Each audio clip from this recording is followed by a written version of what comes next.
Hello, travelers. Professor GreyTail here. I know that you have already learned much about our magical world, where good and evil intertwine their wands in an eternal dance. But I am certain I can still surprise you.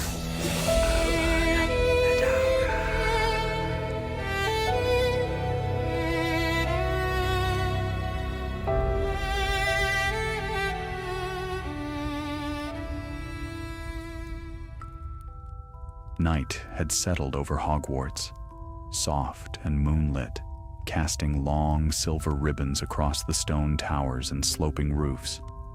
Most of the castle slept, but Professor Minerva McGonagall never trusted quiet nights.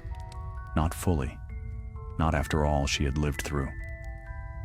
She stood in her office, parchment stacked beside her, quills lined like dutiful soldiers. A single candle flickered on her desk, its glow trembling oddly, as though stirred by a breeze that did not exist. McGonagall frowned.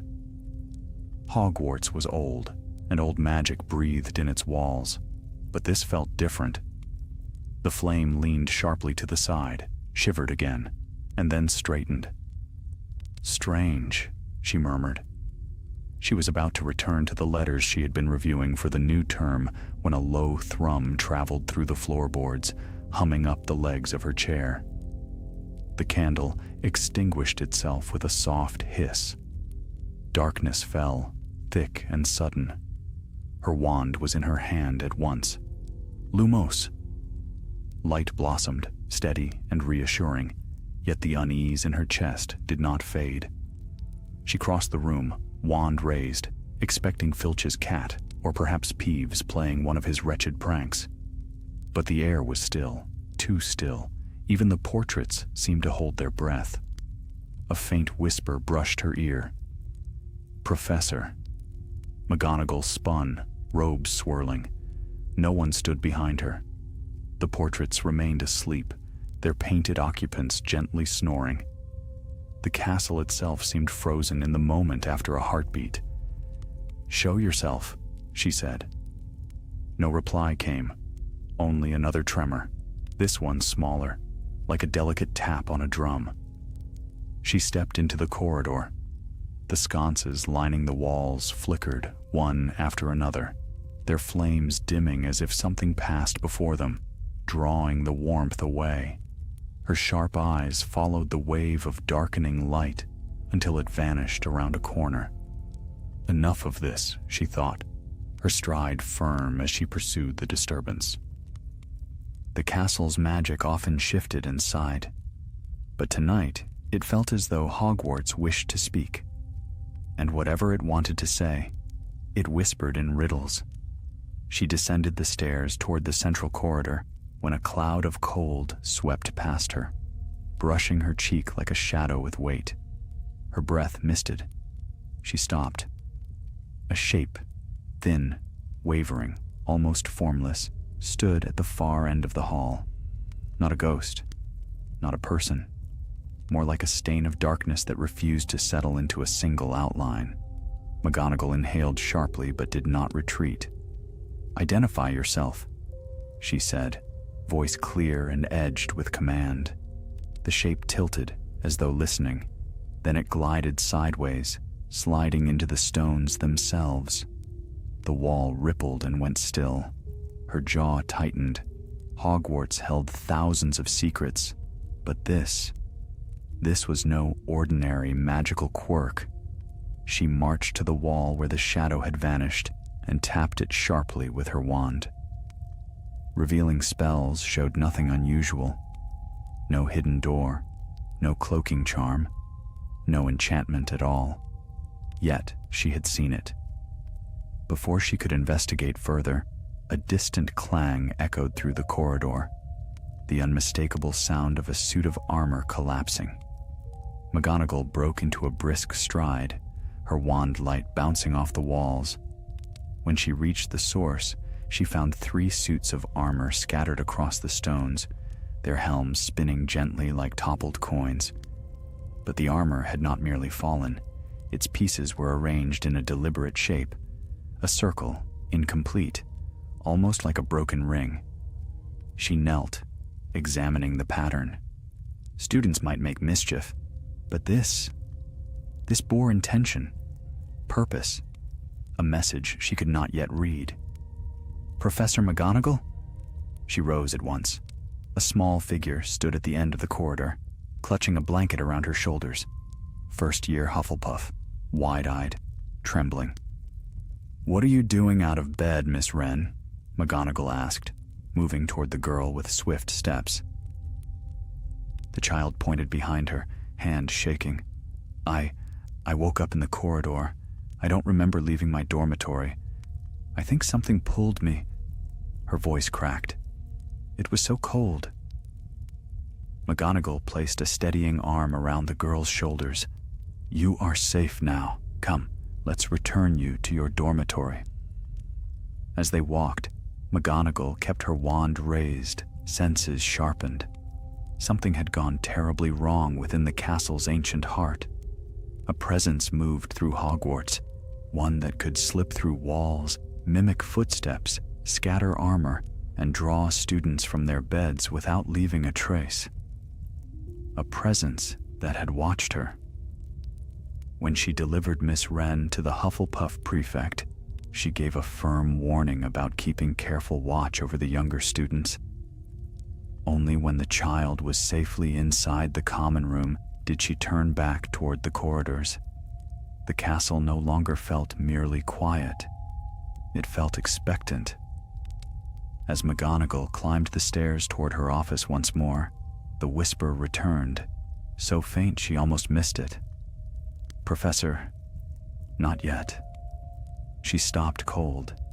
She had heard many unsettling things in her long years at Hogwarts, but never had the very shadows spoken her name. And in that moment, Minerva McGonagall understood one thing with perfect clarity. A conflict had begun, one she had not chosen, but one she would have to resolve. For something hidden in Hogwarts had awakened, and it wanted her attention. It would have it. Dawn crept slowly over the Forbidden Forest, casting thin strokes of pale gold across the grounds. Most of the castle remained wrapped in quiet dreams, but Professor McGonagall had not slept. She had watched the horizon lighten through her office window, her thoughts turning like restless pages. The strange whisper, the wavering figure, the displaced student. Each sign pointed toward a disturbance rooted in the castle's deepest foundation. When breakfast hour approached, she descended to the Great Hall. The long space shimmered beneath its enchanted ceiling, but even its warm light could not banish the curious tension hanging in the air. Students spoke in low voices, some glancing toward the darkened corners as though expecting something to stir. News traveled swiftly in Hogwarts.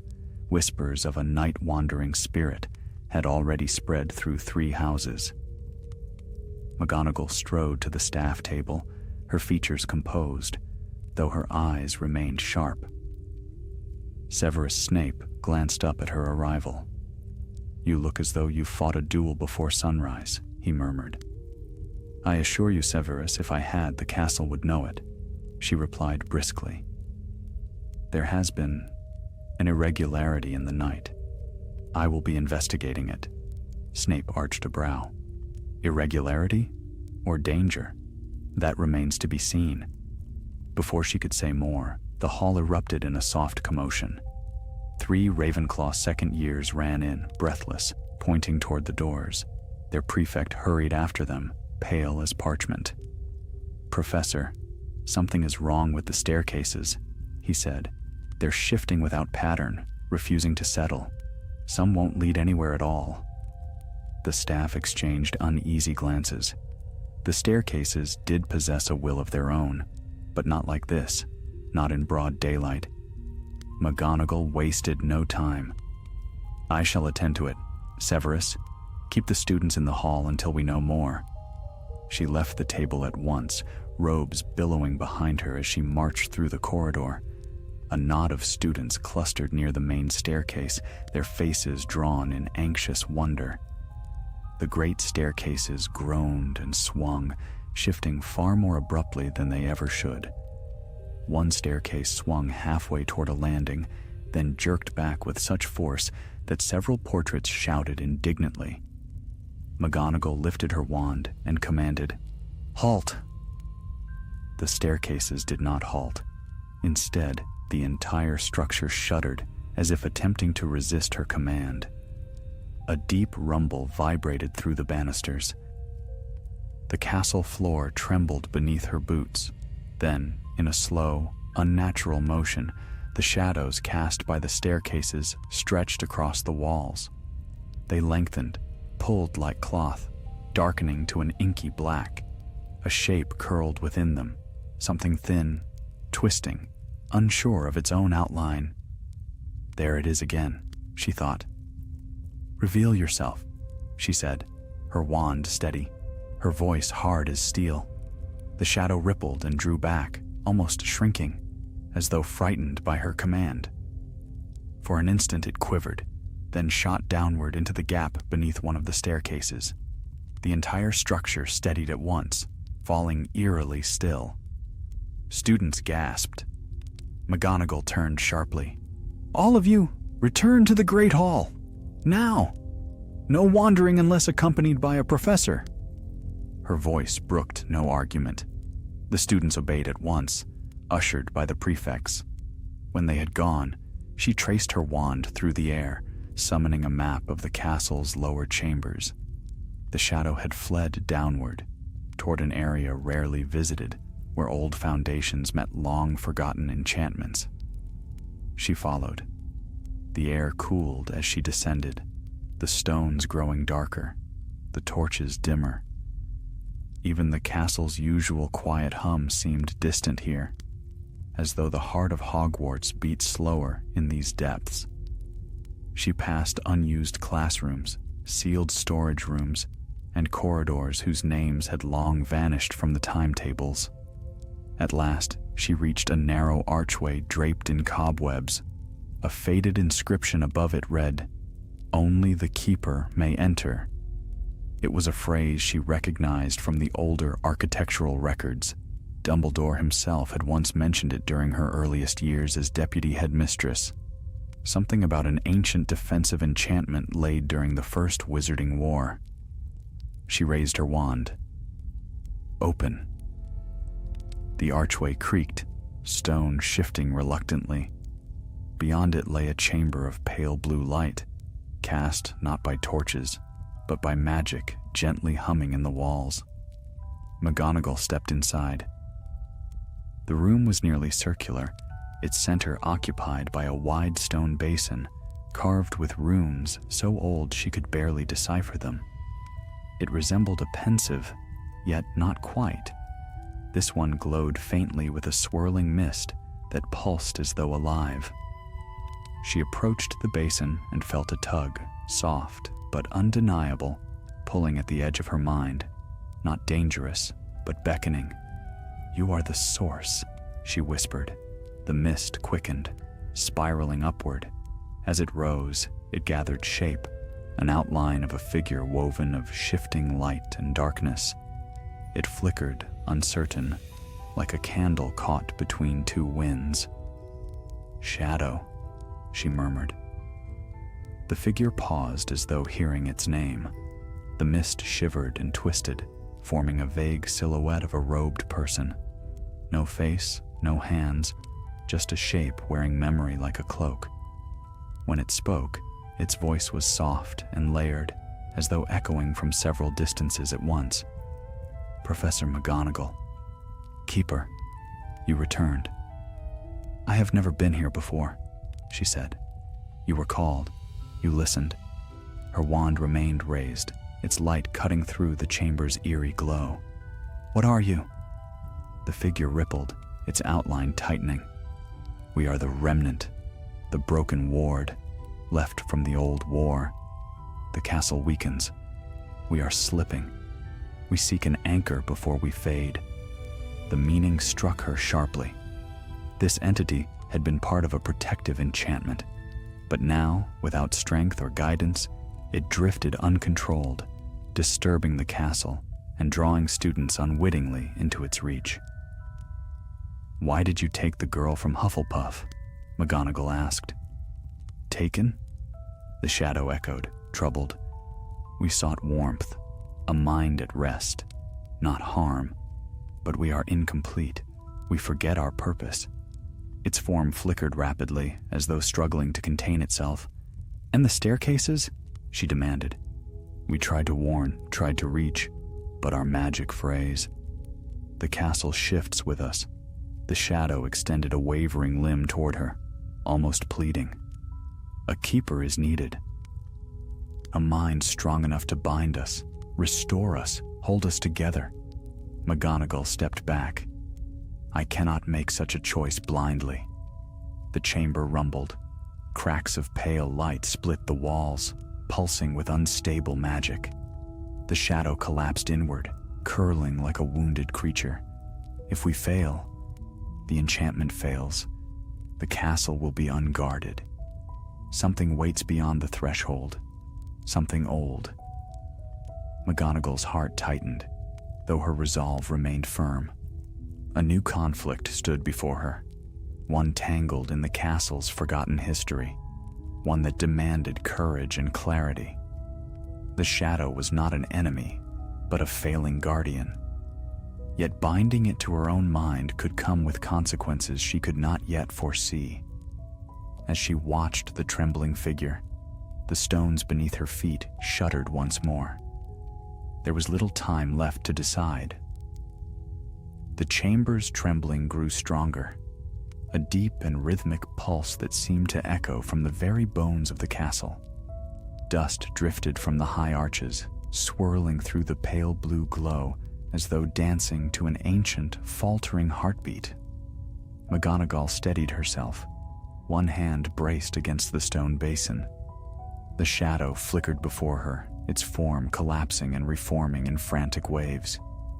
"We have little time," it whispered, its voice thinned by strain. "The wards unravel. The threshold weakens." "What threshold?" McGonagall demanded, though she already knew the answer lay buried somewhere within Dumbledore's old records.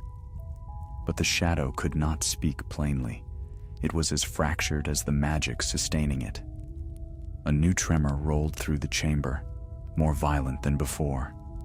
The runes carved into the basin flared white, pulsing like lanterns caught in a storm.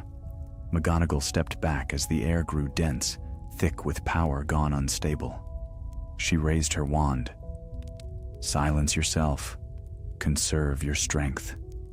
The shadow stilled, shrinking into a small, trembling outline. The atmosphere eased slightly, but the danger remained clear. The enchantment that had once guarded Hogwarts during the first rising of dark forces had decayed over decades, forgotten, unattended. Now it cried out for repair. McGonagall's gaze swept the chamber, analyzing each flicker of magic, each shivering stone. She had spent a lifetime in the castle, teaching young witches and wizards, guiding them through trials and triumphs. She had battled threats far more visible than this wavering creature. Yet this challenge struck deeper, for it was the castle itself that now cried for aid. She knelt beside the basin, her wand gliding over its symbols. Beneath the dust of centuries lay the design of a binding spell, one that required two minds, two wills, acting in harmony. The shadow had been meant to bond with the Keeper of Wards, renewing its strength every generation.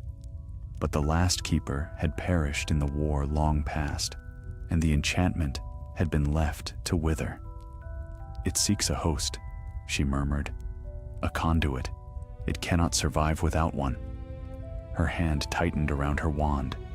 The shadow was not evil, but it was desperate, unraveling, and unpredictable. If it collapsed entirely, it might tear the old protections apart, leaving rifts in places unseen, rifts something else could exploit. She turned to the flickering figure.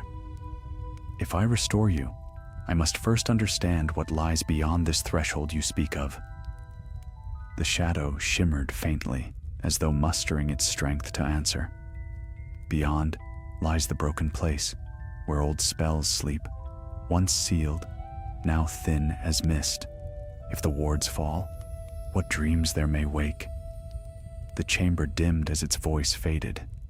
Whatever lurked beyond, the entity could not, or would not, speak of it clearly. Perhaps it lacked memory. Perhaps the truth was too ancient to shape in words. Before she could press it further, another tremor struck, and a jagged line of magic cracked across the floor. Light seeped upward through the stone as if the foundations glowed from within. McGonagall rose swiftly. Enough. I must act before the entire castle feels this rupture. She strode around the basin, examining the runes that held the enchantment together. Some glimmered faintly, others darkened entirely. One at the far edge flickered like a dying ember. She traced it with her wand, and the rune hissed weakly, not broken, yet close. The shadow drifted behind her, its dim form wavering. We cannot last. Anchor us, or we fall into nothing. McGonagall inhaled slowly, releasing her breath in a measured stream. She had been many things: Transfiguration Master, Deputy Headmistress, Warrior of the Last War, and now Headmistress of a school rebuilt after so much loss. She had endured grief, fought darkness, upheld hope, yet never had she been asked to bind her mind to an ancient enchantment born of the castle itself. Still, her duty remained clear. "I will not abandon Hogwarts," she said, "but a binding cannot be done in haste. To stabilize you, I must first restore the fractured runes." She began the work at once. Her wand traced patterns through the air, firm, sweeping motions, drawing upon the oldest spells she had learned in her youth. Runes brightened as her magic flowed into them, filling their fading lines with renewed strength. Sparks leapt from the stone, dancing around her boots like fireflies.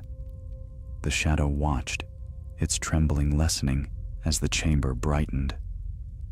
"Keeper, your will steadies us." "Do not mistake this for acceptance of your request," she replied, her tone as crisp as winter wind. "This is repair, not union." But the deeper she worked, the more she sensed how thin the enchantment had become.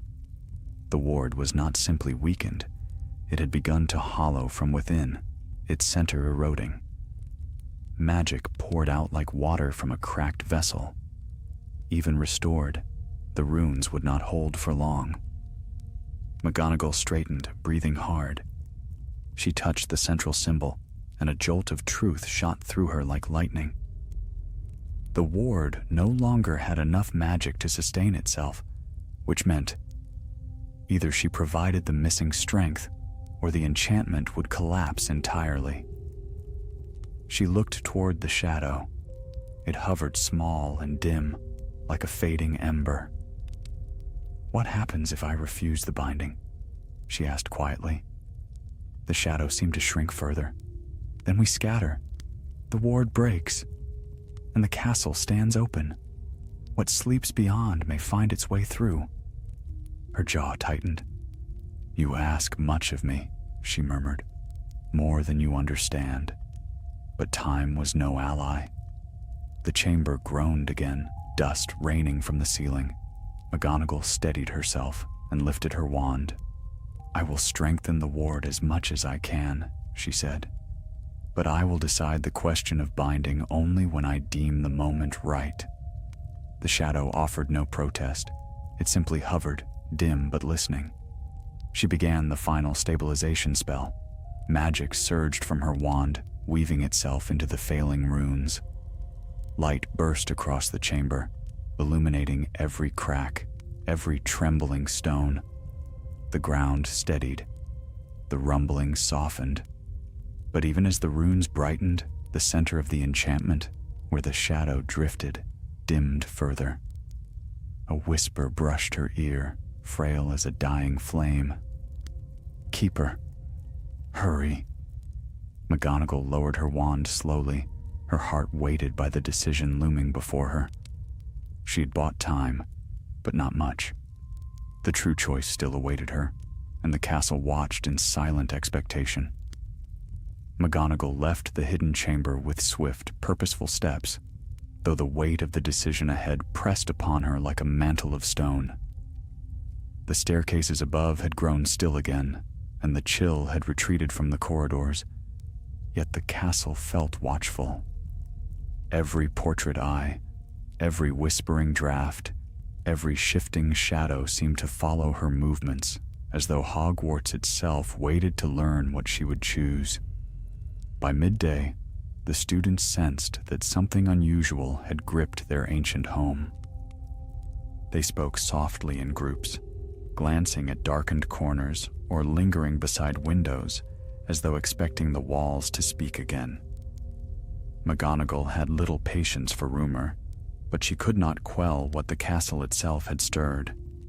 She strode into her office, shutting the door behind her. The familiar bookshelves stood tall and orderly. The portraits of former headmasters dozed or muttered faintly. She crossed to her desk, opened a locked drawer, and withdrew a leather-bound ledger, one kept by her predecessor long before he became headmaster. Fading ink clung to its pages, but she could still read the old notes. There it was, a brief entry on the enchantment known simply as the Inner Ward, created during the first Rising of Terror. A guardian force woven from castle magic meant to sense disturbances, repel intrusions, and whisper its warnings to the keeper. Its binding required a mind of discipline and formidable will, for the enchantment fed upon clarity, purpose, and steadiness of thought. Without a keeper, the ward would weaken, drift, and in time, fracture entirely. The book did not describe what lay beyond the threshold. It merely warned, if the ward collapses, the castle's deepest seams may widen, revealing passageways never meant for waking hours. McGonagall closed the ledger. Its warning, though vague, gnawed at her.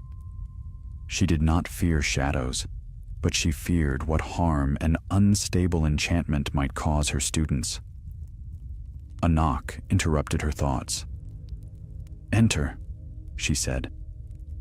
The door opened, and a young Gryffindor prefect stepped inside, his expression troubled. "Headmistress, the walls near the north corridors have begun humming. Not loudly, but enough to unsettle the first years. A few torches extinguished themselves as well." She rose at once. "Show me." They walked swiftly through the corridors. Though daylight poured through tall windows, the air carried a strange tension, as though invisible currents pressed against the stones. When they entered the north wing, the prefect halted, pointing to the wall. A faint vibration pulsed through the stones, a steady, rhythmic hum, almost like the echo of a muffled drum. McGonagall touched the surface. It felt warm, alive with unstable magic. Not good. Her wand traced a revealing rune, and for an instant, a thin line of pale blue light flashed under the stone, one of the outer channels feeding the inner ward. The enchantment was failing more quickly than she had hoped. "Return to your duties," she told the prefect, her voice calm but firm. "Keep the students close. No wandering alone." When he hurried off, she closed her eyes briefly, gathering her strength. The ward had been holding itself together for decades, surviving on leftover remnants, yet the strain of recent days had pushed it past its limits. Even her repairs could not sustain it long. The shadow was weakening, flickering like a lantern starved of oil. If it collapsed, the castle would feel it. Every stone, every hallway, every hidden chamber. What might slip through those widening seams, she could not be certain. But she would not allow Hogwarts to become a place of fear again. Not after everything it had endured. She descended once more to the hidden chamber beneath the castle. As she approached, the air thickened with the same pale blue glow that had illuminated her earlier visit. But now it flickered unsteadily, stuttering like failing starlight. The shadow hovered near the basin, small, dim, trembling. "You return," it whispered, its voice like wind through a broken window. "I come because the ward falters faster than expected," she said. "Tell me how much time remains before collapse." "We do not measure time as you do, but it thins. The seams widen. Soon the castle will feel the unguarded breath of the threshold." McGonagall stepped closer, her wand giving off a steady, controlled light. "If I bind myself to the ward, what becomes of me?" The shadow rippled. "You remain yourself." "We do not take only anchor. Your will guides us. Your strength steadies us. We become one purpose. And if I choose not to bind, then we fade, and the threshold, once sealed, opens its eye." For a long moment, McGonagall simply stood there, the chamber silent around her save for the faint hum of failing magic. She thought of the students upstairs, the laughter, the learning, the small worries of youth that felt so large to them. She thought of the battles she had fought, of the sacrifices made to protect this place. Hogwarts had endured darkness, but it had always survived because those who loved it stood guard. She had sworn her life to this castle long ago. She felt no fear at the thought of binding, only the weight of responsibility, heavy but familiar. Yet she would not step blindly into any enchantment. She lifted her wand. "Show me the bond." The room dimmed. The shadow extended a wavering tendril, touching the center of the basin. The runes flared, and a thread of silvery magic rose into the air. It hovered between them like a single strand of moonlit silk. "This is the link," the shadow whispered. "It binds Keeper to ward, thought to thought, strength to structure. Without it, we scatter." McGonagall examined the thread with narrowed eyes. It shimmered softly, steady but waiting. Ancient magic, structured yet adaptable to the will of the one who accepted it. She sensed no corruption, no malice, only a yearning to be whole. But just as she reached out her hand, the chamber shuddered violently. A crack tore across the far wall, spilling a surge of darkened light that hissed like steam. The shadow recoiled, trembling in terror. "No," it whispered. "It wakes." McGonagall stiffened. "What wakes?" The shadow's voice fractured. "The thing forgotten, the old echo, the watcher beyond the seam." Before she could press it further, the crack widened, releasing a gust of frigid air that extinguished every flicker of blue light. The chamber plunged into darkness. Only the faint outline of the shadow remained, shaking like a leaf in a storm. McGonagall raised her wand. Light flared, sharp and controlled. She set her stance, braced for whatever might emerge. Behind the wall, something shifted, slow, deliberate, heavy, as though an ancient presence had turned its gaze toward her. The seam was no longer sealed, and time had run short. Light blazed from McGonagall's wand in a clear, unwavering beam, scattering the darkness that had swallowed the chamber. Yet the glow did little to ease the sudden, chilling presence that seeped from the widening seam in the far wall. It was not merely cold, it carried the heavy stillness of something ancient and patient, something that had waited in silence far longer than human memory could hold. The shadow shrank to a thread of its former shape, curling close to the stone basin as though seeking its protection. "It watches," it whispered, its voice trembling like a faltering flame. The deep echo, the hunger beyond the wall. McGonagall stepped forward, her wand held like a drawn blade. "Come no closer," she commanded, her voice steady even as the chamber groaned with growing strain. A low vibration hummed through the stones, rising until the air itself quivered. The crack widened, spilling ribbons of darkness into the room, darkness that moved with intention, coiling in slow spirals as though tasting the air. She could not see eyes within it, nor any true form, yet the sensation of being observed pressed upon her like a weight. The shadow flickered wildly. Seal us, bind us, or the threshold opens fully. The tendrils of darkness drifted nearer, sliding along the wall like liquid night. McGonagall tightened her stance, her voice ringing across the chamber in a firm incantation. "Finite!" The darkness recoiled, then surged again with greater force, as though her spell had stirred it rather than banished it. A deep, resonant sound filled the chamber, neither a growl nor a word, but something between, a vibration that stirred the dust from the walls and sent cracks spidering across the ceiling. McGonagall felt the force of it pull at the edges of her thoughts. For an instant, her vision blurred, and she glimpsed vast, winding corridors stretching far beneath the castle, places untouched by living feet for centuries. Places where magic had pooled, wild and unshaped. She forced her mind back into focus. "No more delays," she murmured. "This ends now." She turned to the trembling shadow, which hovered at the basin's heart like a dying ember. "Prepare the bond. I will complete the binding." The shadow hesitated. "Keeper, danger grows. The echo approaches. Then we must act before it crosses fully," she replied, her voice leaving no room for uncertainty. "Begin." The shadow extended its wavering form toward the basin once more.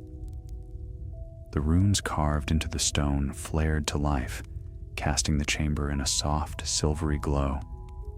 The single thread of moonlit magic she had seen earlier rose again, thinner now, as though stretched to its limits.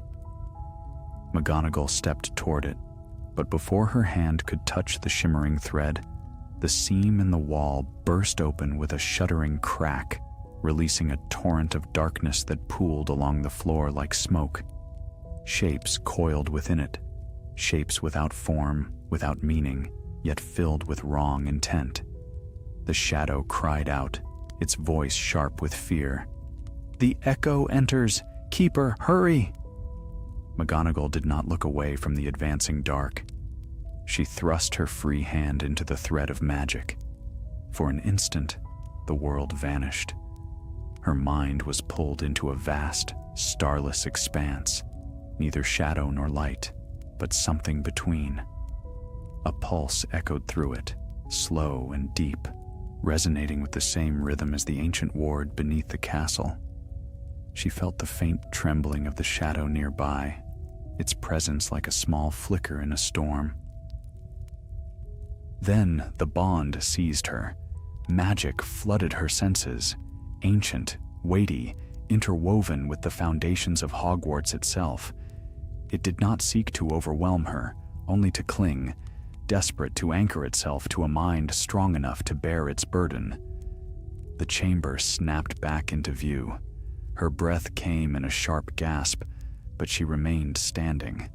The thread of light now stretched between her chest and the basin, shimmering with renewed strength. The shadow steadied, its trembling easing as though drawing life from her presence. The darkness flooding from the seam twisted violently, recoiling at the brightening light. "You hold us," the shadow whispered. "Your strength mends the cracks. Your will binds the ward." The runes in the floor brightened in response, lines of silver racing outward like rivers of light. McGonagall felt the enchantment pull at her magic, not painfully, but insistently, drawing upon her steadiness and resolve. She lifted her wand. "Be gone," she commanded the darkness. "You shall not enter this castle." Her voice rang with power, not entirely her own. The bound magic surged through her words, striking the advancing shadows with a force that sent them writhing back toward the seam. The walls shuddered again, but this time their tremors carried strength rather than strain. The runes pulsed, brightening until they shone like polished steel. The seam shrank as though forced closed, inch by torturous inch.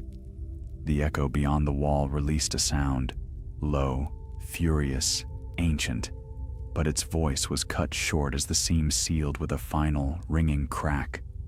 Silence fell. The darkness evaporated from the floor, dissolving like mist in sunlight. The pale blue glow of the chamber returned, steadier now, no longer flickering with exhaustion.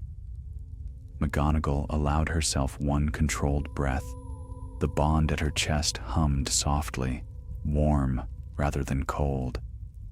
The shadow hovered beside her, no longer trembling, though its form remained faint. "Keeper," it said, softer now, almost reverent. "You have sealed the breach, but the threshold will test itself again. Old enchantments do not rest easily." McGonagall lowered her wand. "Then I shall remain vigilant." "Yes," the shadow murmured. "You and we, together, the ward will live." She adjusted her robes, lifting her chin with quiet resolve. "Hogwarts has endured worse than whispers in the dark, and as long as I breathe, no ancient echo shall threaten it." The shadow bowed its flickering shape. Yet even in that moment of victory, a faint tremor whispered through the magic she now shared with the ward. A distant stir, like a heartbeat beneath stone. A reminder that though the breach had been sealed, the story of the threshold was far from finished. For the rest of that day, Hogwarts stood unusually still. The staircases shifted only in their usual, mischievous way.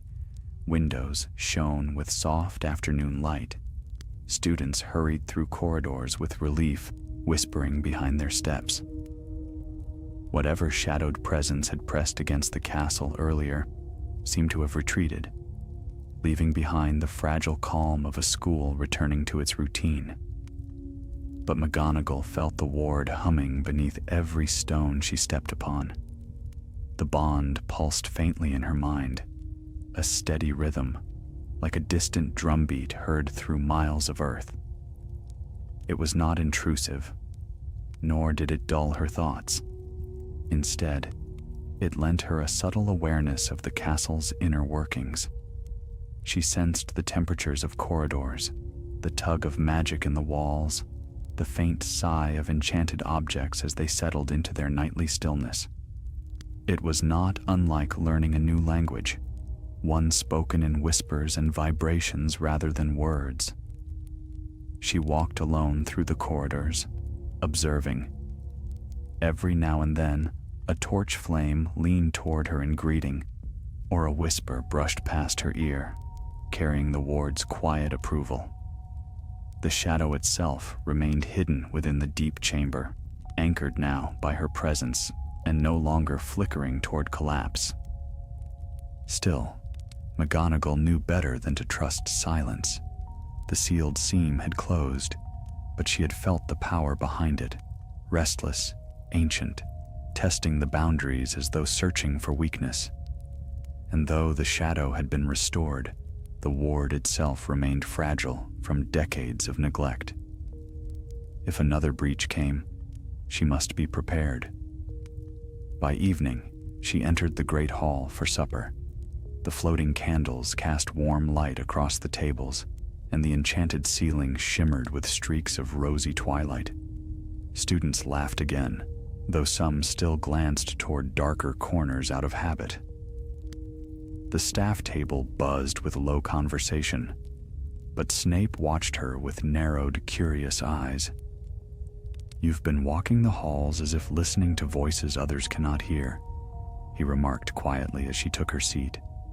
She arched a brow. "I always listen to Hogwarts." He studied her a moment longer, then inclined his head. Snape trusted her instincts, though he rarely revealed it plainly. After supper, when the students had drifted toward their common rooms, McGonagall began her rounds.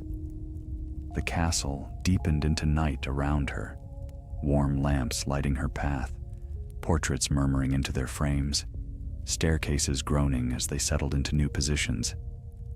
Yet beneath all of it lay the subtle song of the ward, pulsing with renewed life.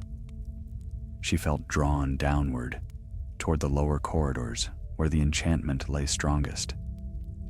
When she reached the entrance to the hidden chamber, she paused, sensing a shift, a faint trembling from deep within the walls, not dangerous, but expectant. The door recognized her now, opening with a soft sigh. Inside, the chamber glowed brighter than before. Runes hummed with strength, their silvery light circling the room in gentle waves. The shadow hovered near the basin, shaped now with slightly clearer form. Still vague, still shifting, but steadier. "You return," it said, its voice calmer, no longer frayed by fear. "As I must," McGonagall answered. "If I am keeper now, I will know the ward fully." The shadow drifted closer, its outline rippling like wind-stirred water. "You sense its pulse?" "Yes. But the ward has depths even we cannot touch alone. You carry part of its memory now." She felt that truth resonate within the bond, a faint recollection that was not hers, images blurred by centuries. The building of the enchantment, the shaping of corridors that no longer existed, the shadows of old dangers long sealed away. "I would see more," she said. The shadow hummed. "Then place your hand upon the basin." McGonagall approached the stone basin once more. Its swirling mist brightened as she laid her palm against its cool surface. The chamber dimmed, and the runes flickered, synchronizing with the steady rhythm of her breath. Images rose, not clear, but drifting like half-remembered dreams.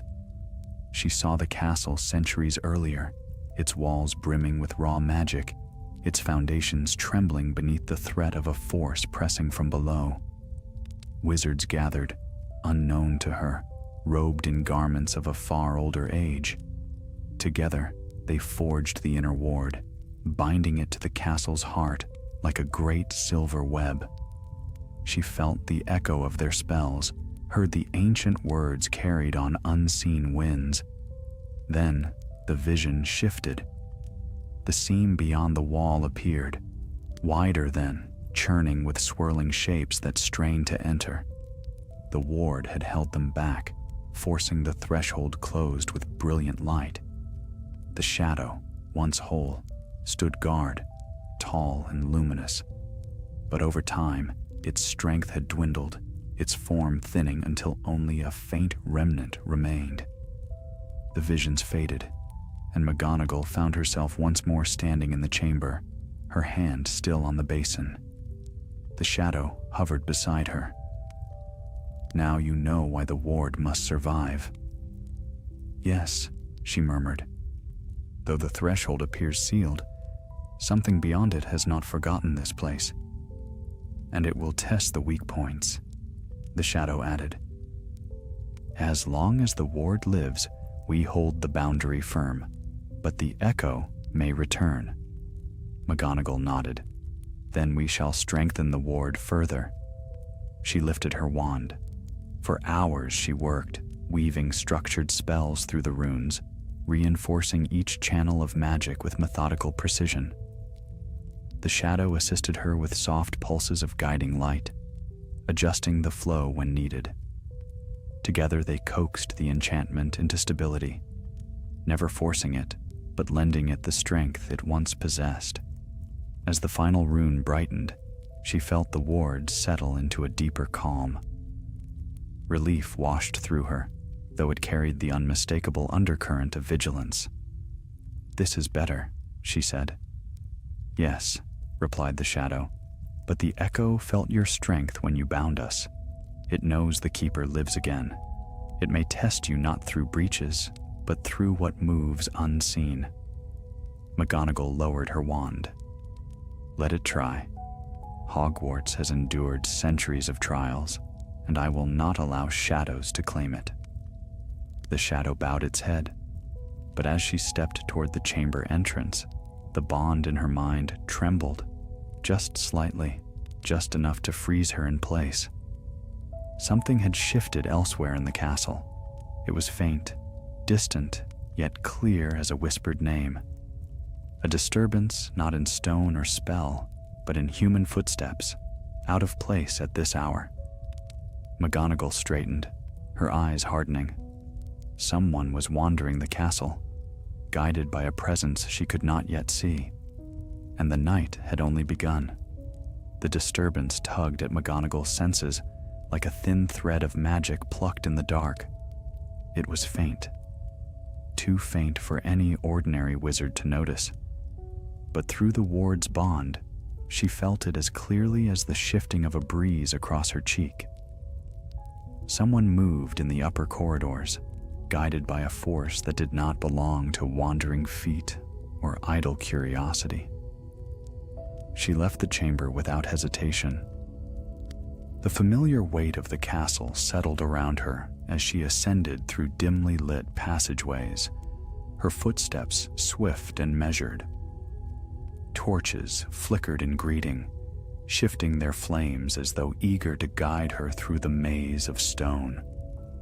The bond pulsed again, faster now, insistent, directing her toward the western wing. When she reached the corridor outside the library, she halted. A figure stood at the far end, small and unmoving. A student. Her heart tightened. No child should be awake and roaming at this hour.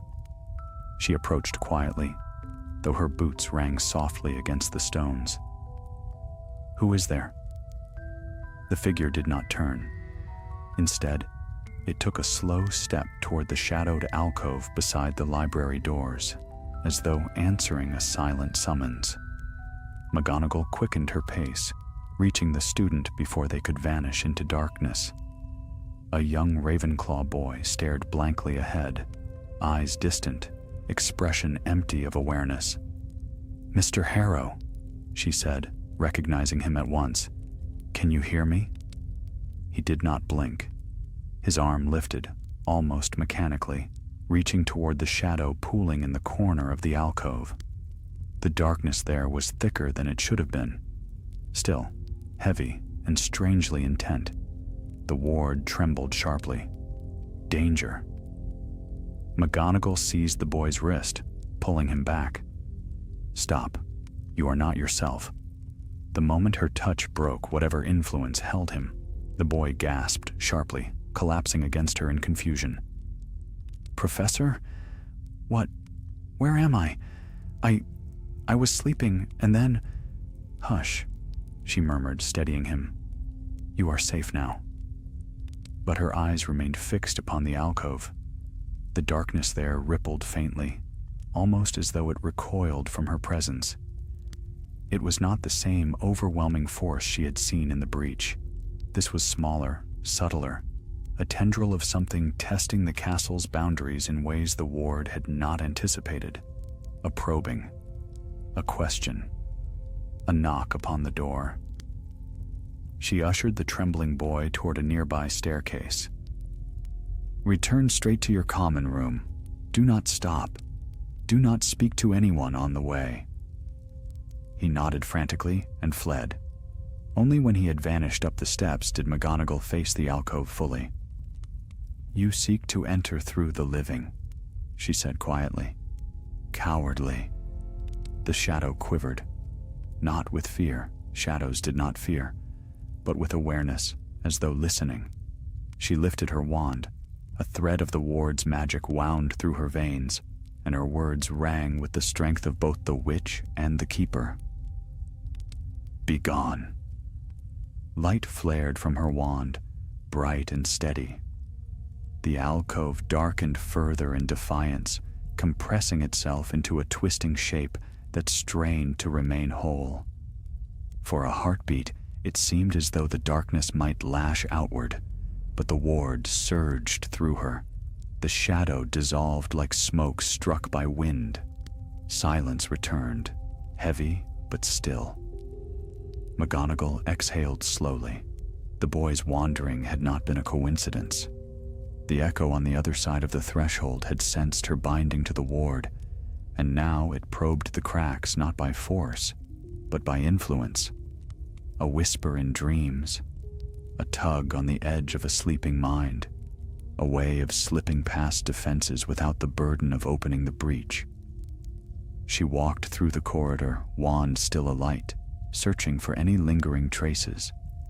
The castle hummed faintly around her, as though holding its breath. When the ward pulsed again, she followed. It led her deeper into the west wing, past the ancient trophies and the portraits of solemn witches whose eyes glimmered with uneasy recognition. The bond drew her toward a forgotten classroom, one seldom used since long before her tenure at Hogwarts. The door stood slightly ajar. She pushed it open. Moonlight spilled through the high window, illuminating dust-draped desks and a blackboard faded with age. But the room was not empty.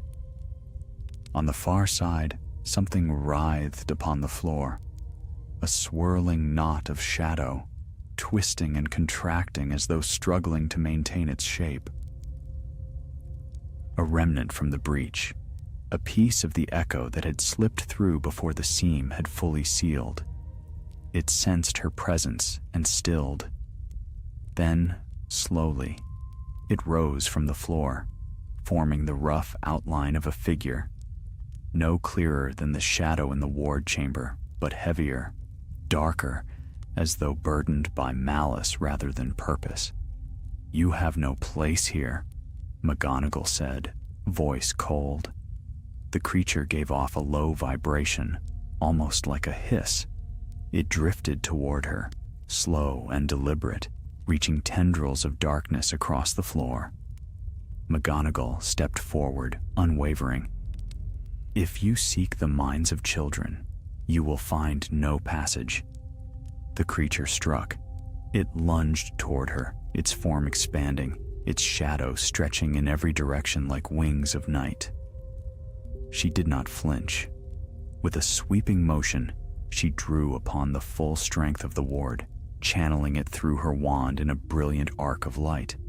The enchantment responded at once, steadier now, stronger, forming a shield that wrapped around her like a silver cloak. The creature's attack shattered against the barrier, breaking apart into spirals of smoke. Yet it did not retreat. It gathered itself again, swirling fiercely, attempting to slip into the cracks between the floorboards, into the very stones. McGonagall aimed her wand at the heart of the swirling mass. "Enough!" The word struck with the force of a spell older than any classroom lesson. Lines of magic spread through the floor, forming a net of runes that lit the room with silver fire. The creature writhed, caught, its form collapsing inward. With a final hiss, it dissolved into nothing. Silence returned once more. McGonagall lowered her wand, though her breath came a touch faster than before. The shadow had been small, only a fragment, but it was proof enough that the breach had left residue within the castle. And where fragments wandered, larger forces might attempt to follow. She surveyed the classroom carefully, ensuring no trace remained. Then she murmured to the empty room, her voice steady, though she spoke to a presence far deeper than stone. "You test me. Very well. I will answer every test." As she stepped into the corridor, the bond pulsed warmly, an acknowledgement from the ward, a silent vow that she was not alone in this fight. Yet far beneath the castle, in a place untouched by light, something stirred in response, something that had watched her victory and did not intend to remain still. Sleep did not visit McGonagall that night.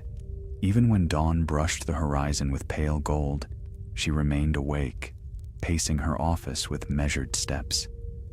The ward hummed within her mind, sometimes soft as breath, sometimes sharp as an urgent whisper. It was learning her, just as she was learning it. Their magic now interlaced like threads in a tapestry, each strengthening the other. Yet beneath that bond, she sensed the same faint pulse she had felt before, something shifting in the deep, watching, waiting.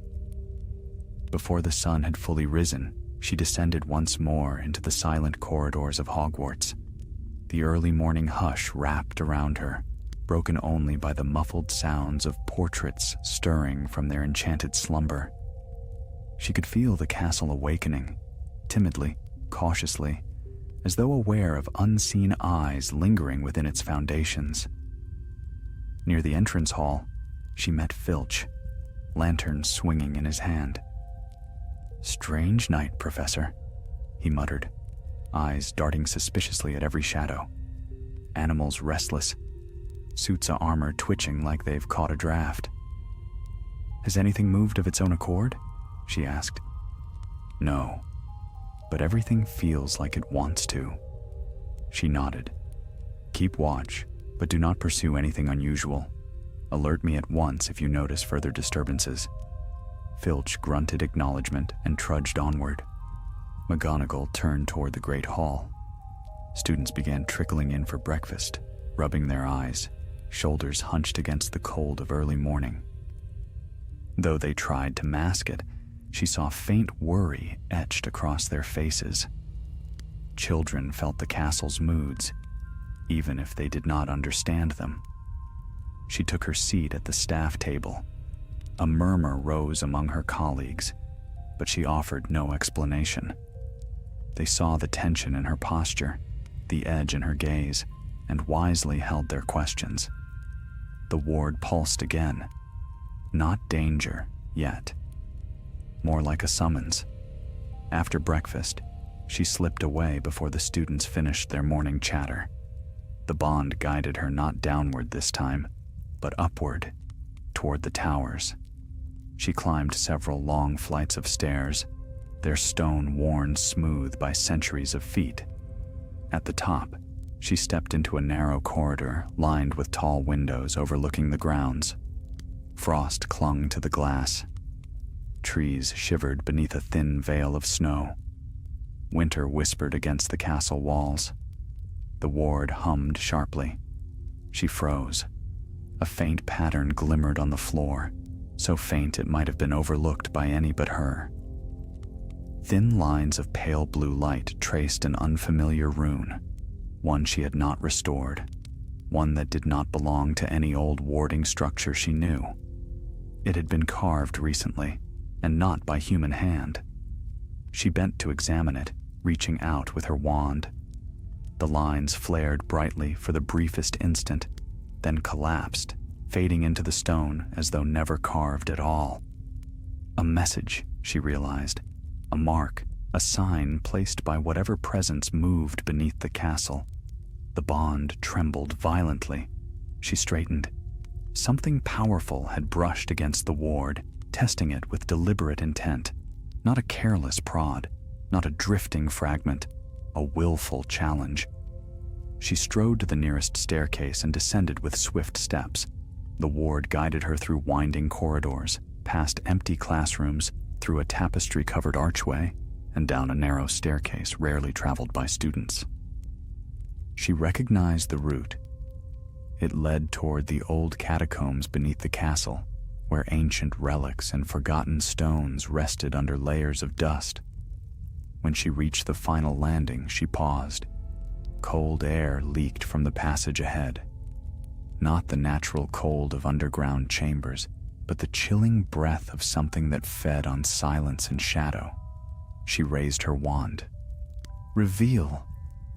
Silver light spilled outward, illuminating the long hallway beyond. And there, scattered across the floor, lay dozens of pale blue fragments, splinters of rune light, cracked and broken as though shattered by great force. They shimmered faintly, the remnants of a protective line older than the school itself. One of the outer channels of the ward had been destroyed. Her jaw tightened. "So, you challenge me openly now." A whisper slithered along the stones. Not words, but a deep vibration, a rumble like thunder smothered beneath earth.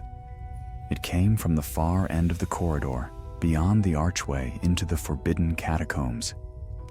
McGonagall marched forward. Dust clouded the air. Old torches sparked nervously in their brackets, flames flickering with unnatural haste. The ground sloped downward, and soon she entered a cavernous space supported by thick stone pillars, carved with runes older than Hogwarts itself. At the center lay a circle of broken symbols, once part of the ward's outer web, now scattered, torn apart. The destruction was precise, purposeful. She sensed movement. From behind the nearest pillar, a ripple of darkness stretched across the floor. Not a shapeless mass like the remnant she had battled earlier, but something with intent. Something that moved like a mind, not a mistake. It coiled upward, forming a tall, wavering figure. No limbs, no face, just a tower of shadow threaded with faint veins of silver light, as though it devoured the ward's magic and twisted it within itself. McGonagall lifted her wand. The ward vibrated through her body in warning. "So," she said quietly, "you have taken form at last." The figure tilted, acknowledging her presence. A low sound emanated from it, neither voice nor growl, but something in between, something that carried the echo of the breach she had sealed. "You are a fragment of what pressed upon the threshold," she continued. "A scout, a hunter." The creature responded with a ripple that shuddered through the cavern. It lunged. The shadow stretched with unnatural speed, striking with the force of a lightning bolt. McGonagall conjured a barrier of silver light, but the blow shattered it like glass. She staggered back, deflecting the next strike with a sweeping arc of her wand. The ward surged, lending her strength. "Be still," she commanded. Silver fire erupted from her wand, engulfing the creature, but it did not dissolve. Instead, it twisted through the flames, drinking in the magic, feeding on the ancient power woven into her spell. McGonagall drew a sharp breath. It was consuming the ward itself. She shifted tactics instantly. With a flick of her wand, she called upon transfiguration, her oldest mastery. Stone pillars bent, reshaped, spiraled into chains of hardened granite. They struck the creature from multiple sides, binding it in heavy coils. The creature writhed, struggling against the chains. "Enough!" she cried. A surge of raw will burst from her, amplified by the ward. The chains tightened, glowing bright as starlight. The creature shrieked without sound, its form disintegrating beneath the weight of her command. Slowly, it dissolved into drifting motes of shadow. Silence filled the cavern. McGonagall's breath came hard, but her stance remained strong. She surveyed the shattered runes around her, the remnants of the creature melting into dust. This had not been a mere remnant. It had known the ward. It had targeted its weak point, and she knew with chilling clarity that such intelligence meant only one truth. The thing beyond the threshold had begun to wake fully, and it would not rest until the boundaries of Hogwarts lay broken. McGonagall returned to the upper corridors long after sunrise had spilled its pale gold shimmer across the castle grounds. Yet the warmth of morning did little to ease the chill that clung to her bones. The shadowy creature in the catacombs had been no mere wandering remnant. It had hunted the ward's weakness with deliberate purpose. And if such a creature now roamed the castle's foundations freely, then the echo beyond the threshold was no longer merely testing the barrier. It was preparing. Students bustled through the hallways, unaware of the invisible battle fought beneath their feet. Laughter drifted between classrooms. Books snapped shut as lessons began. Quills scratched eagerly at fresh parchment. Their innocence strengthened her resolve. She would not allow the darkness beyond the threshold to steal even a moment of their safety. Still, the ward pulsed with a faint unease. By midday, she felt the tremor again, small, fleeting, like a finger tapping at the edge of her mind. She paused in the courtyard, lifting her gaze to the towers. A faint shimmer pulsed along the northern battlements, visible only through the bond she shared with the ward. Another disturbance. She moved swiftly, her robes billowing behind her.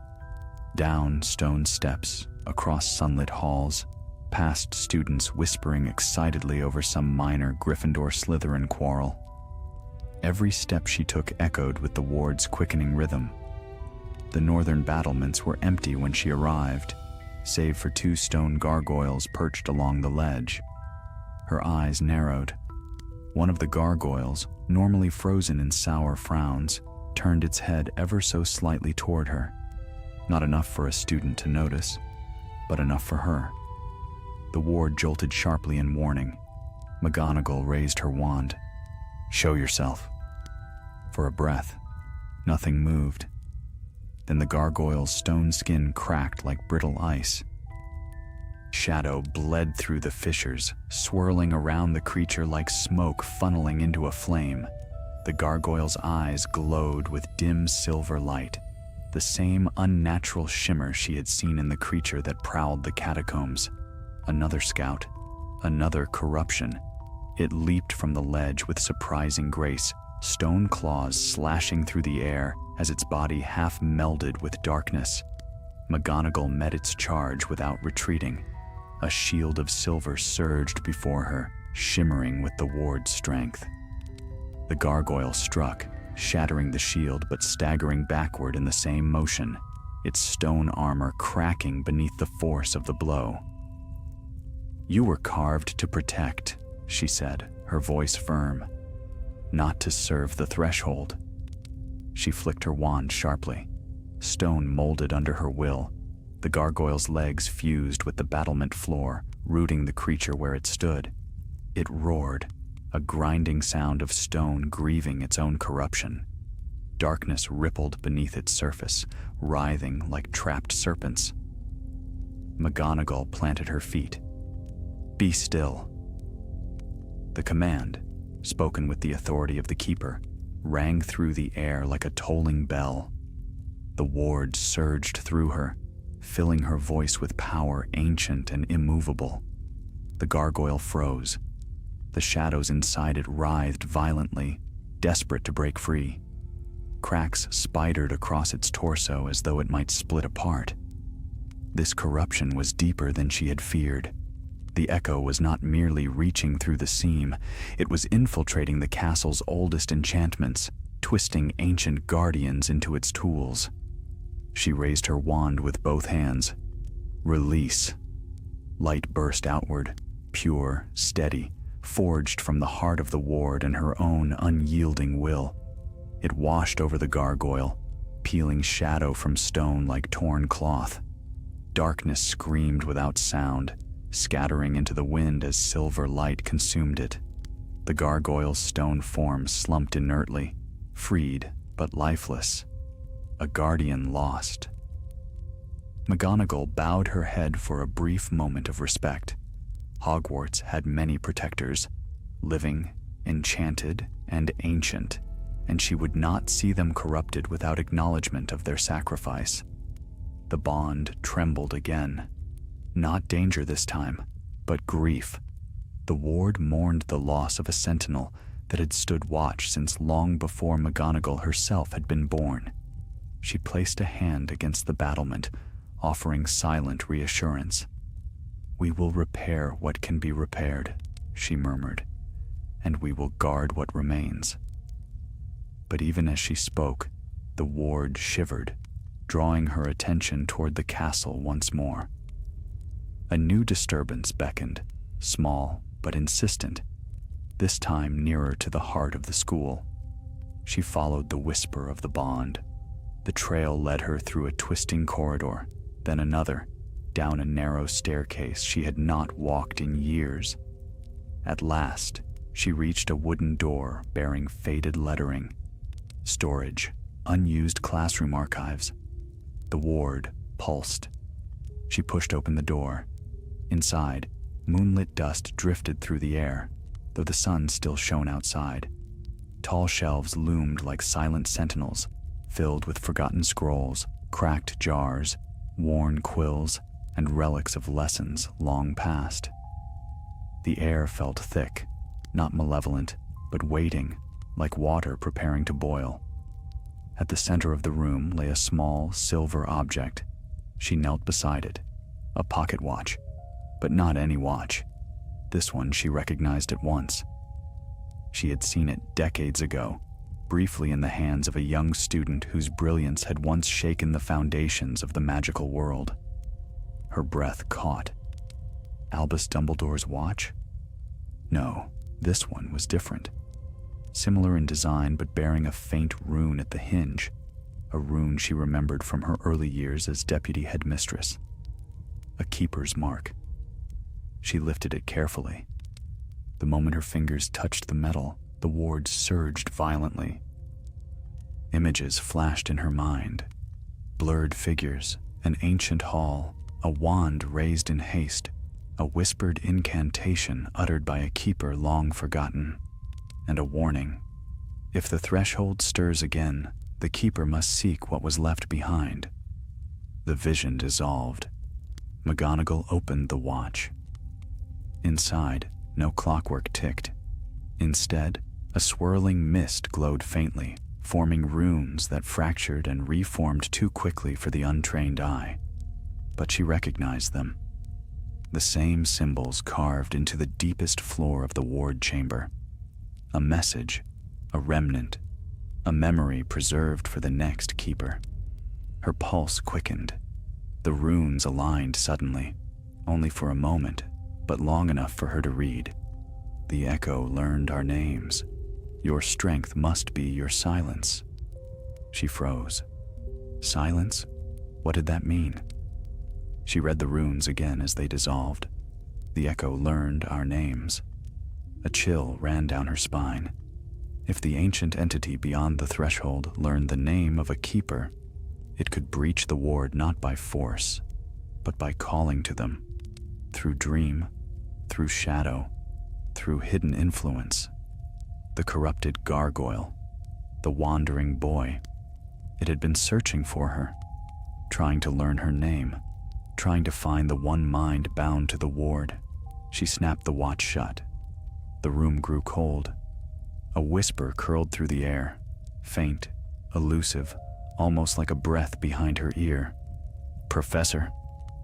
She turned sharply, wand raised, but the shadows remained still. The voice did not come again, yet she knew, with terrible clarity, that the echo had drawn nearer. It knew she existed. It sought her, and with every breath she took, the ancient entity learned more of her presence through the bond she shared with the ward. She clenched the pocket watch in her hand. So, she whispered into the dust-filled room, the games you play are deeper than I thought. The ward trembled. The long battle ahead had only just begun.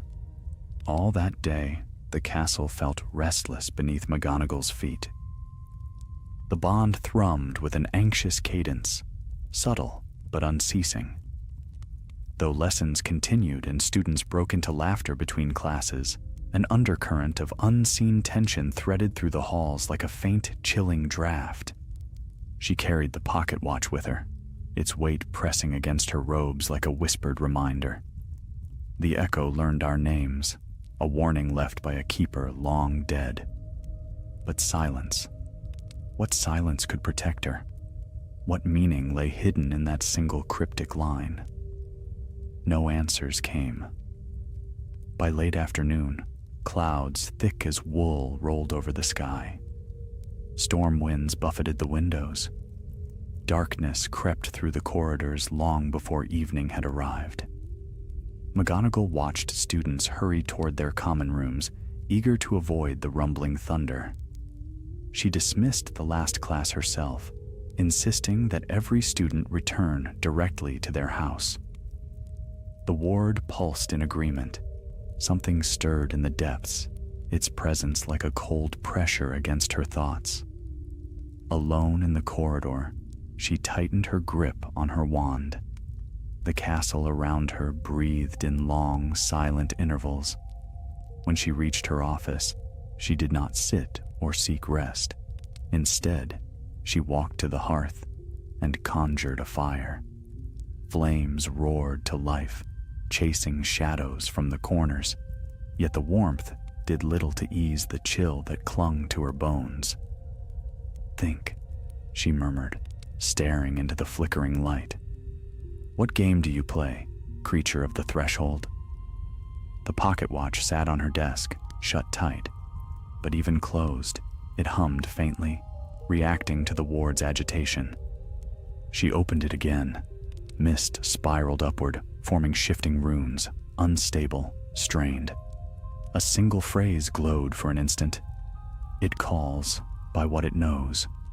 Then the mist collapsed into silence. She snapped the lid shut. The creature sought her name, not simply the title of keeper, but her true name, her identity. With that knowledge, it could reach through the weave of the ward, pulling at her mind in waking hours or dreams, unraveling the boundary from within. No breach needed, only one mind undone. Thunder cracked outside. A shiver ran through the bond. The ward trembled in warning. McGonagall moved swiftly down the staircases, through long corridors lit by gutters of torchlight. The storm outside beat against the castle walls with rising fury. Lightning flickered through tall windows, casting the stone floors in stark flashes of white. The disturbance drew her toward the east wing. When she reached the corridor outside the astronomy tower, she stopped. A circle had been drawn upon the floor, thin lines of pale blue light flickering like the dying heartbeat of an old spell. But the runes were wrong, twisted, bent by an unfamiliar hand. She took one step closer. A student stood in the center, a Ravenclaw girl, Emmeline Hart, clever but quiet, known for wandering the library stacks with books held higher than her eyes. Her posture now was motionless, rigid. Her eyes stared forward without recognition. McGonagall's pulse quickened. "Miss Hart," she said, her voice low but firm. "Step away from the circle." The girl did not move. Darkness crept along the edges of the runes, thin tendrils winding around her ankles like threads of ink. The ward surged in alarm. McGonagall lifted her wand. "Release her!" The runes quivered but did not break. There was no physical shadow this time, no swirling shape, no creature of fractured darkness. Something unseen worked through the girl's mind, steering her like a puppet whose strings lay buried outside the visible world. The echo was learning. Cleverness, patience, subtlety. These were the signs of a predator that had tasted possibility. McGonagall stepped into the circle. At once, the runes flared violently, sparks leaping upward like startled insects. The girl's head snapped toward her, eyes wide, pupils swallowed by shimmering silver light. "Professor?" she whispered, but the voice that came through her lips carried two tones, one human, one hollow as a cavern beneath the earth. McGonagall steadied her breath. "Emmeline, fight it. You are stronger than this." The girl smiled, not kindly, not humanly. "Keeper." The words slithered from her mouth like poison. McGonagall felt the ward pulse with fierce rejection. The echo had found a way to speak to her. Not her name, but the title was enough of a connection, now that their bond hummed strongly through the heart of the castle. tactics of intimidation will not serve you," McGonagall said calmly. "Release her at once." The girl's body jerked as though yanked by an invisible hand. She lifted her arm, pointing toward McGonagall. Her fingers curled like claws. The torches along the walls extinguished.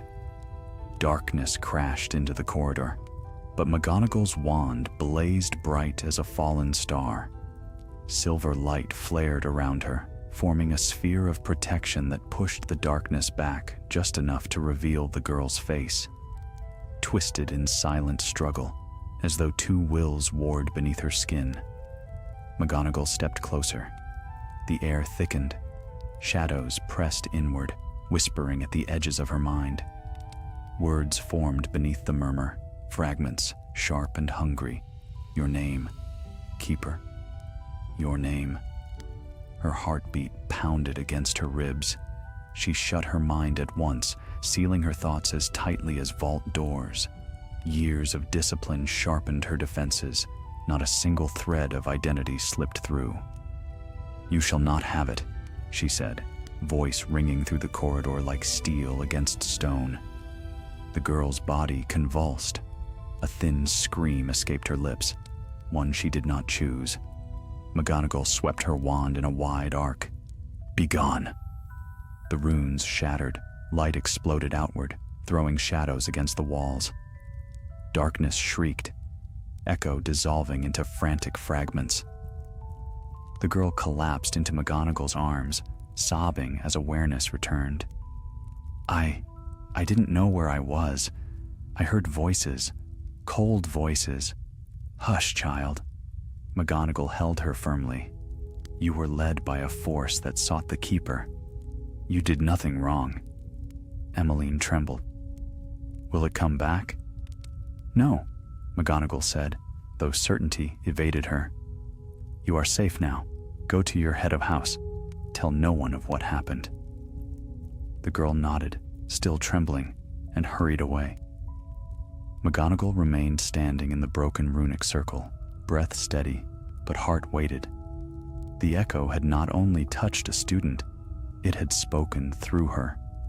And in doing so, it had revealed its next move.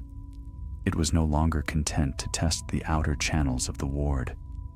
It sought to wear down the Keeper herself, piece by piece, whisper by whisper, step by careful step. She stared at the shattered runes beneath her feet. "So be it," she murmured. "If your aim is to break my resolve, you will find it far stronger than you imagine." Thunder roared overhead. The ward pulsed sharply in agreement. Yet far beyond her reach, deep in the unseen layers beneath Hogwarts, something stirred, slowly, deliberately, its presence growing stronger with every passing hour. The game had changed. The shadow no longer sought entry. Now it sought victory. Night descended upon Hogwarts with a weight thicker than the storm clouds that veiled the sky. Rain lashed at the high windows, thunder cracked across distant hills, and every gust of wind seemed to carry whispers that did not belong to the world of men. Beneath it all, the ward hummed, strained, vigilant, its magic stretched thin by the relentless probing of the unseen foe. McGonagall walked alone through the darkened corridors, her wand casting a soft sphere of silver light. The torches refused to stay lit, flickering out with unnatural abruptness as she passed them. Even the portraits watched in uneasy silence, their painted eyes following her with the hushed reverence one gives a commander on the brink of battle. The echo had come too close. Through the Ravenclaw girl, it had spoken to her, had tasted the edge of her identity. Though it had not seized her name, the attempt had left a faint sting upon the bond, like frost touching the edges of warm glass. If it learned anything more, if it pierced the veil between Keeper and Threshold, no. That path would not be permitted. She climbed the east stairwell, moving with the steady determination of a seasoned witch who had weathered wars and darkness before. Yet even she felt the subtle shiver running through the stones. Hogwarts was afraid. As she neared her office, the ward pulsed, a sharp, urgent cry. She halted instantly. A strange stillness blanketed the entire floor, as though time itself held its breath. Her hand tightened on her wand. The door to her office stood wide open. She had not left it so. Her heartbeat steadied, not in fear, but in readiness. She entered silently. The fire she had conjured earlier was extinguished. Cold clung to the room. Papers fluttered on her desk, disturbed by no breeze she could feel. The pocket watch lay where she had left it, unmoved, yet its surface glowed faintly, as though reacting to an unseen presence. McGonagall crossed the room and closed her fingers around the watch. At once, the temperature dropped. A whisper floated through the darkness, not spoken aloud, yet echoing through the very bones of the room. This castle remembers. Keeper. Her jaw tightened. You will not find what you seek. Shadows rippled at the edges of her vision, gathering in the corners of the room like dark smoke. They swayed, shaping themselves into violent, trembling outlines, too shapeless to be creatures, too purposeful to be mere shadows. The ward surged. She felt its magic flare within her chest. You test my defenses weakly, she said coldly. Come forth. The shadows quivered.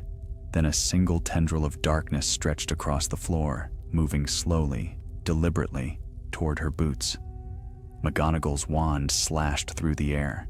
The tendril recoiled, hissing soundlessly, dispersing into a thin curl of black mist. But more formed behind it. Many more, twisting, shifting, inching through the cracks between flagstones as though summoned by her defiance. The lightning outside flashed, illuminating the room in stark white. For an instant, she saw them clearly. Dozens of small, coiling shadows, some no larger than snakes, others stretching like ribbons of darkness. They did not belong to the breach. These were scouts, messengers, fragments torn from the echo's greater form, sent to test the keeper's mind. She raised her wand high. Back to the void with you. Silver brilliance exploded outward, scattering onto the walls, burning through the darkness with fierce clarity. The shadows shrieked, soundless, yet the vibration rippled through the floor and withdrew. But they did not vanish. They gathered instead at the edge of her office, forming a single shape. A figure. Vague, tall, robed in shadow, its surface rippling like water disturbed by wind. No face, no limbs, only the hollow outline of a being studying her from beyond comprehension. McGonagall stood straighter, her wand unwavering. So, at last you show a part of yourself. The figure tilted its head. A whisper came, not from its form, not from the air, but from the deepest chamber of the ward, as though the echo spoke through the very seam it strained against. You guard a place that was never yours. She answered without flinching. It is mine now, bound by oath and magic. You bind what should be free. You silence what should speak. She took a step forward, her gaze sharp as honed steel.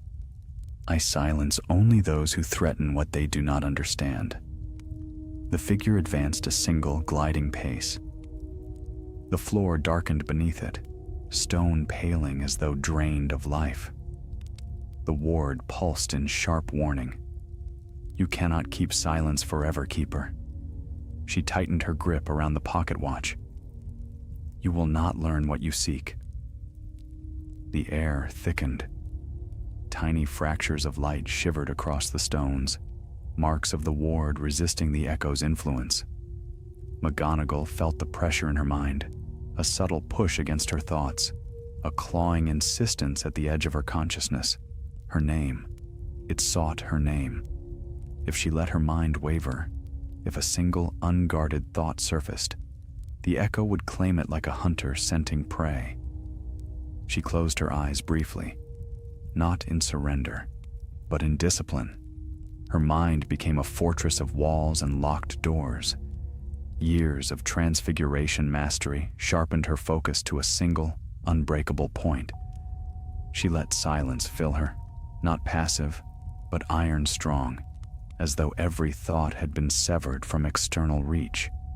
When she opened her eyes, the figure recoiled. She stepped forward. "You fail," she said softly. Thunder cracked outside. The echo's fragment trembled, threads of its form unraveling. Shadows peeled away, dissolving into wisps that fled toward the floorboards. But before it vanished, it spoke once more. Quietly, coldly, "We will learn the name in the stone." The stone? The figure dissolved into smoke and was gone. McGonagall stood alone in the cold silence of her office, rain pounding against the windows behind her. Her breath came steady, yet the ward trembled in alarm. "The stone," she whispered to herself. What stone? She knew at once. Not a gemstone, not a relic, a cornerstone. Hogwarts' foundations held many ancient secrets, but only one stone carried the imprint of every headmaster and headmistress who had ever led the school, each pressing a fragment of their true name into the magic woven at the castle's birth. A ritual older than written history. A legacy carved into the very bones of Hogwarts. Her name was there, and the echo knew it. McGonagall turned sharply toward the door, wand blazing. "If it reaches that stone," she murmured, "all may be lost." The ward pulsed in desperate warning. She broke into a run. The echo had made its move, and now she must make hers. McGonagall's footsteps thundered down the staircases as the storm raged above the castle. The air was thick, not merely with rain-soaked wind, but with magic, heavy, ancient, trembling beneath the pressure of a rising threat. The ward pulsed through her mind with an urgent rhythm, guiding her, urging her onward. She knew exactly where she must go. Deep beneath Hogwarts, older even than the catacombs she had walked before, lay the Founder's foundations, stone chambers carved in the earliest days of the school. Few living souls knew the path. Even fewer dared to walk it. But the echo knew. "We will learn the name in the stone." Its whisper clung to her thoughts like frost, and if it learned her true name, carved into the keeper's stone at the heart of the foundations, then the echo's shadow would no longer need breaches or corrupted guardians. It would call to her directly, break the bond from within, and shatter the ward's final defense. She ran faster. Portraits swung in their frames as she passed. Doors rattled on their hinges.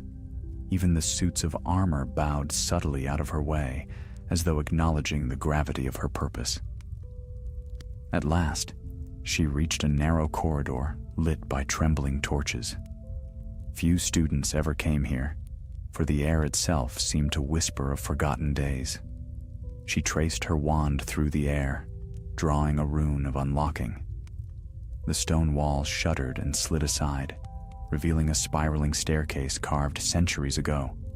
Cold rushed upward. Darkness pooled below. She descended. The stairway twisted deep into the earth, carrying her farther than any dungeon or cellar. The bond grew louder, humming with strain. Twice she had to brace herself as tremors shook the surrounding stone. Something vast shifted beneath the foundations, something aware of her approach. At the bottom of the stairway, she entered a broad hall supported by massive pillars etched with the Founder's earliest glyphs. Silver blue light filled the chamber, emanating from the runes woven deep into the stonework. But even that ancient glow flickered under the pressure of an unseen force. Her breath caught, The keeper's stone stood in the center of the hall, a great rectangular slab supported by a pedestal of intertwined serpents, lions, badgers, and eagles. The signatures of every headmaster and headmistress shimmered faintly across its surface, shifting like ripples upon still water. Some were written in languages long forgotten. All were bound to the castle's heart. Her name glowed softly among them, Minerva McGonagall. The echo sought this stone, sought her name, sought entry. She stepped forward, but the chamber answered not with stillness, but with a cold breath. A shadow spread across the far wall. Slowly, deliberately, it stretched into a towering silhouette, tall as a pillar, broad as a storm cloud. No eyes, no face, yet every line of its shape radiated hunger. A fragment no longer. This was a piece of the echo's true form. "You will not touch the stone," she said quietly.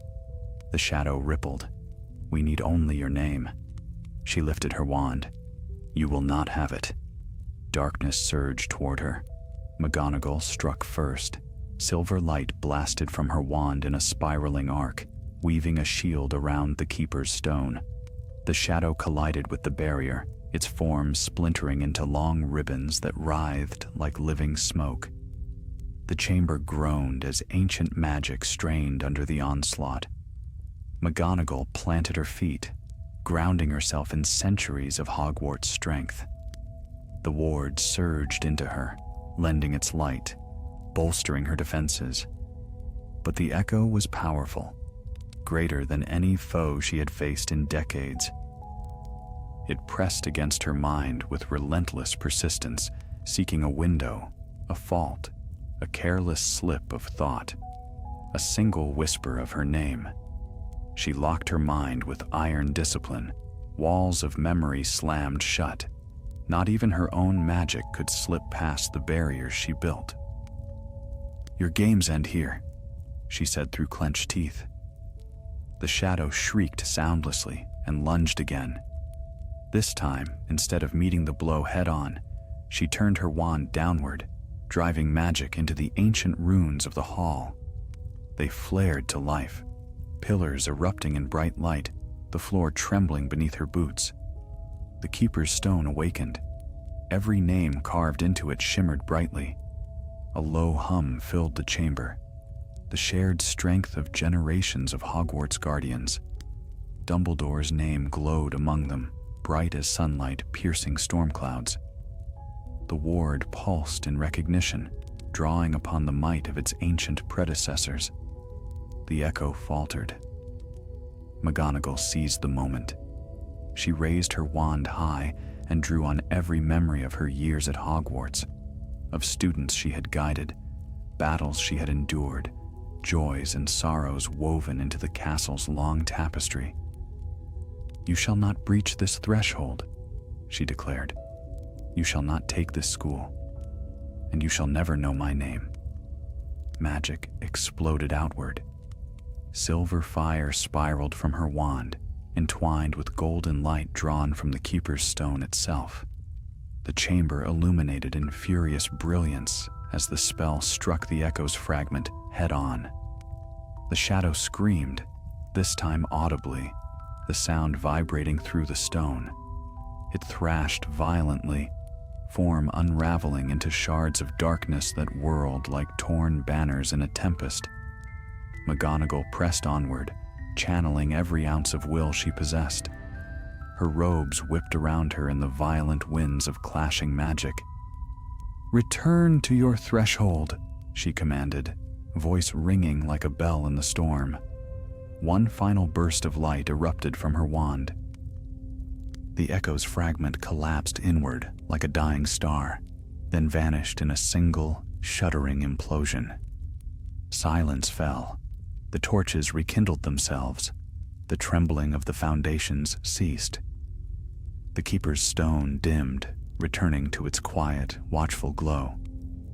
McGonagall swayed, catching herself with her free hand upon the pedestal. The spell had cost her dearly, not in magic, but in strength. Her heartbeat pounded with exhaustion. Her breath came shallow. But the ward pulsed softly, comfortingly, like a warm hand resting on her shoulder. The threat had retreated. For now. She stepped back from the stone, steadying herself. The hall felt peaceful once more, ancient and wise. Yet the warning in the pocket watch echoed in her mind. Your strength must be your silence. She now understood. The echo could not break the ward by force, not while she lived. But if she allowed it to learn her name, her identity, her essence, it would unravel her mind, bypassing every defense. Her silence was the final barrier. Her silence was the last shield. She turned toward the staircase. "We are not finished," she murmured to the empty hall. "But neither am I." The ward pulsed warmly. She began the long climb back to the castle above, unaware that deep beneath the earth, the threshold stirred once more. Its shadow had been defeated, but not destroyed, and its hunger had only grown. The storm had passed by the time McGonagall emerged once more into the upper corridors, yet the castle remained steeped in heavy silence. It was not the silence of rest, nor the hush of sleeping students. It was the silence of a battlefield after the clash has eased, when both victor and vanquished lie still, waiting for the dust to settle. The ward pulsed softly within her, not in fear now, but in cautious calm. Yet she felt the lingering touch of the echo, like a cold fingerprint pressed against the deepest stone. The threat had retreated into its unseen lair, battered but not broken. Her battle was won, but the war remained. McGonagall ascended the long hallway leading to her office. Dawn shimmered faintly on the horizon, streaking the sky with rose-gold ribbons. The portraits were beginning to stir, adjusting their spectacles, brushing their hair, blinking themselves awake. A few nodded to her, instinctively sensing the weight of what she had endured. She entered her office and sank into her chair before the hearth. The fire roared to life without her lifting a wand, Hogwarts itself offering warmth. She allowed the heat to soak into her bones, steadying her breath. The pocket watch lay on the desk before her. Its silver surface no longer glowed. The runes within had quieted, their message delivered. She opened the lid once more. Inside, the remaining mist swirled peacefully, untroubled. The warning of the ancient keeper had saved her. Silence had been her shield, and through silence, she had denied the echo's reach. She shut the watch gently and placed it back into the drawer. The ward hummed again, this time with gratitude. She felt its essence weave more tightly with her own, strengthened by the victory they had carved together in the depths. The bond no longer trembled with strain. It glowed with renewed clarity. Still, her mind could not rest. She rose from the chair and crossed to the window, gazing out upon the castle grounds. The forbidden forest swayed softly in the early light. The black lake glimmered like dark glass, and owls drifted lazily back to their roosts. She breathed deeply. The echo was intelligent, ancient, cunning. It had learned the ward's seams, had learned the castle's guardians, had nearly learned her name. And though she had sealed the breach once more, she sensed it would never truly sleep again. No, Hogwarts would not fall today, nor tomorrow, nor while she carried the mantle of keeper. But the shadow, the threshold, the echo beyond, they were old forces, older perhaps than magic itself. And ancient forces seldom let go of a conflict once begun. A knock sounded at the door. She turned. "Enter." The door creaked open, and a small figure stepped inside, a Gryffindor third year, clutching his books to his chest. His face was pale, but his eyes were determined. "Professor," he stammered, I came to return the essays you lent us. You said to bring them at dawn." She blinked, recalling a promise made days earlier, before the Shadows games had grown so dire. "Thank you, Mr. Bell," she said, voice steady and warm. The boy lingered a moment longer, glancing nervously at the dim corners of the room. "Professor, is it true what the Hufflepuffs are saying? That the castle was different last night?" McGonagall studied him closely. Children sensed far more than adults believed. At last, she said gently, "Hogwarts is an old castle, Mr. Bell. It has weathered centuries of storms and secrets. But you may trust this. It will always protect those who call it home." He nodded, somewhat reassured, and hurried out. McGonagall closed the door behind him. Her gaze drifted to a familiar portrait, Dumbledore, watching her with calm, wise eyes, beard tucked neatly into his robes. "My dear Minerva," he murmured softly. "You look quite as though you have wrestled with the castle itself." "In a manner of speaking," she replied with a faint smile. Dumbledore's painted eyes gleamed knowingly. "Hogwarts has always kept its truest battles hidden, but it could not have chosen a finer protector." She inclined her head but did not speak. Silence had become her ally, and she honored it even now. From deep within the stone, the ward pulsed. Strong, whole, vigilant. Foundations long cracked had been reforged. Runes long dim had awakened. The Keeper's Stone had blazed with the strength of countless predecessors. And yet, a faint tremor stirred in the distance. Not malignant, not pressing, merely a reminder. A whisper that the threshold still existed, that the echo still listened. That Shadows, though dispersed, longed to gather again. The war would return one day, and when it did, Hogwarts would not be caught unprepared. McGonagall lifted her wand slightly, letting its tip glow with soft silver light. She whispered into the stillness, "We are ready now." The castle answered with a gentle ripple, torches steadying, stones warming, the ward humming in quiet accord. A partnership renewed, a watch resumed. She returned to her desk, quill poised above parchment, the fire crackling behind her. The castle no longer trembled, the shadows no longer prowled. Students would laugh again in the halls, unaware of the darkness that had brushed their dreams. For now, Hogwarts breathed freely, and so did she. Thus the long night ended, not with triumph unchallenged, nor with peace forever won, but with steadfast resolve. The Keeper had learned the enemy's nature. The enemy had tasted the Keeper's strength. Their game, with the shadow, with silence, with ancient magic, had only begun.